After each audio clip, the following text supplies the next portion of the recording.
Hello friends, welcome to PHP Tamil tutorial part 12. நான் சேனு. போன கிளாஸில் கன்கார்டினேஷன் அப்புறம் PHP குள்ளே எப்படி நம்ம HTML யூஸ் பண்ணுறது அப்படின்றதெல்லாம் பார்த்தோம். இப்போ வந்து புதுசாக ஒரு கான்செப்ட் பற்றி பார்க்க போகிறோம். அதாவது ஸ்ட்ரிங் அப்படின்ட்டு.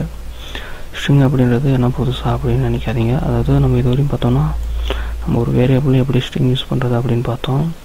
இப்போ வந்து அந்த ஸ்ட்ரிங்ஸ்லேயே இன்னும் சில ஃபங்க்ஷன்ஸ் அப்படின்னு பார்ப்போம். அதாவது ஸ்ட்ரிங்குக்குன்னு சில ஃபங்க்ஷன்ஸ் இருக்குது. நான் காட்டுறேன். இப்போ நான் அந்த ஒரு வேரியபிள் ஒன்றில் ஹலோ வேர்ல்டு அப்படின்ட்டு எழுதிட்டேன்.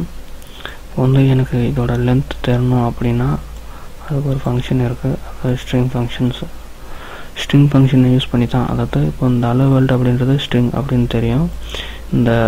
இந்த ஸ்ட்ரிங்கை வச்சு நம்ம இந்த ஸ்ட்ரிங்கை பற்றி நம்ம தெரிஞ்சுக்கிறதுக்காக எழுதுறதுனால ஸ்ட்ரிங் ஃபங்க்ஷன் அப்படின்னு சொல்லுவாங்க. அதோட லென்த் என்ன அப்படின்னு தெரிஞ்சுக்கிறதுக்காக ஒரு ஃபங்க்ஷன் இருக்குது. அதாவது ஸ்ட்ரிங் லென் அப்படின்ட்டு எழுதிட்டு நம்ம ப்ராக்கெட்டுக்குள்ளார நம்மளோட வேரியபிளை டிக்ளேர் பண்ணுறோம்.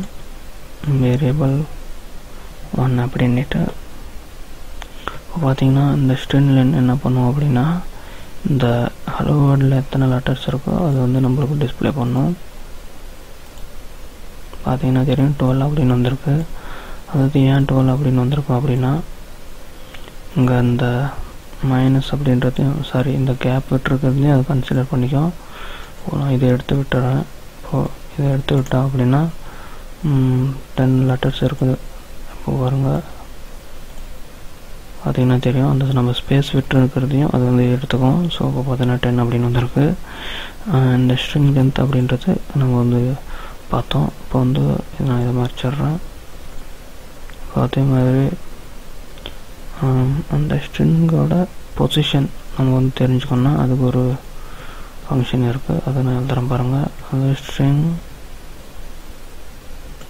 பொசிஷன் அப்படின்றது தான் அந்த ஃபங்க்ஷன் பேர். வந்து அந்த வேரியபிள் எழுதிடுறேன். வேரியபிள் 1ல் எந்த லெட்டர்ஸோட பொசிஷன் தெரியணும் அப்படின்னா நான் W அப்படின்றது எழுதுகிறேன். அது லெட்டர்ஸ் வந்து நம்ம W பண்ணணும், அதை மறந்துடாதீங்க. அதாவது ஸ்ட்ரிங் 1ன்ற வேரியபிளில் Wன்ற லெட்டர் எந்த இடத்துல இருக்குது அப்படின்னு பார்க்கணும். நம்ம எண்ணிப்போம் இதுக்கு ஒரு டைம் 1 2 3 4 5 பார்த்தோன்னா 6வது இடத்துல Wன்னு இருக்குது. நம்மளுக்கு என்ன டிஸ்பிளே பண்ணுதுன்னு பார்ப்போம். பார்த்தீங்கன்னா 5ன்னு வருது. ஏன் அப்படின்னு வருது அப்படின்னு பார்த்தோன்னா எந்த ஒரு லெட்டர்ஸாக இருந்தாலையும் அதாவது எந்த ஒரு ஸ்ட்ரிங் ஃபங்க்ஷனாக இருந்தாலையும் முதல் லெட்டர் வந்து 0லேருந்து எடுத்துக்கும். அதுக்கப்புறம் 1 அப்படின்றத தான் கன்வெர்ட் பண்ணிக்கும், அதாவது கன்சிடர் பண்ணிக்கும். அப்படி பார்த்தோன்னா ஹெச்ன்றது 0 அப்புறம் 1 அப்படின்ற அந்த ஆர்டரில் பார்த்தோன்னா Wன்றது 5வது இடத்துல இருக்குது. ஸோ அதனால தான் 5 அப்படின்ற காட்டியிருக்கு. அதெல்லாம் ஆல்ரெடி நீங்கள் சியிலே படிச்சிருப்பீங்க. இப்போது நம்ம இந்த ஸ்ட்ரிங் பொசிஷனை இந்த மாதிரி தான் யூஸ் பண்ணணும் அப்படின்னால நம்ம வேரியபிள் டிக்ளேர் பண்ணாதே கூட நம்ம டைரெக்டாக நம்ம பொசிஷன் தெரிஞ்சுக்கலாம். அதுக்கு நம்ம பண்ண வேண்டியது ஹலோ வேர்ல்டு அப்படின்னு வந்து எழுதிட்டேன். இப்போ இதில் நம்மளுக்கு டியோட பொசிஷன் நான் கொடுக்குறேன். டியோட பொசிஷன் என்ன வேணும் அப்படின்றது நான் சேவ் பண்ணிட்டு ரன் பண்ணுறேன் பாருங்கள். பார்த்தீங்கன்னா 9 அப்படின்னு வந்திருக்கு. இந்த மாதிரி தான் நம்ம ஸ்ட்ரிங் ஃபங்க்ஷன்ஸை யூஸ் பண்ணுறோம். ஸ்ட்ரிங் லென்த், ஸ்ட்ரிங் பொசிஷன், அந்த மாதிரி இன்னும் நிறையா ஸ்ட்ரிங் ஃபங்க்ஷன்ஸ் எல்லாம் இருக்குது. நீங்கள் அதெல்லாம் ஒர்க் அவுட் பண்ணி பாருங்கள். இந்த ஸ்ட்ரிங் ஃபங்க்ஷன்ஸ் எல்லாம் பற்றி நம்மளாம் வர கிளாஸில் ஆரே அந்த மாதிரி இன்னும் நிறைய இருக்குது. அந்த சாப்டரில் நம்ம இதெல்லாம் பற்றி பார்ப்போம்.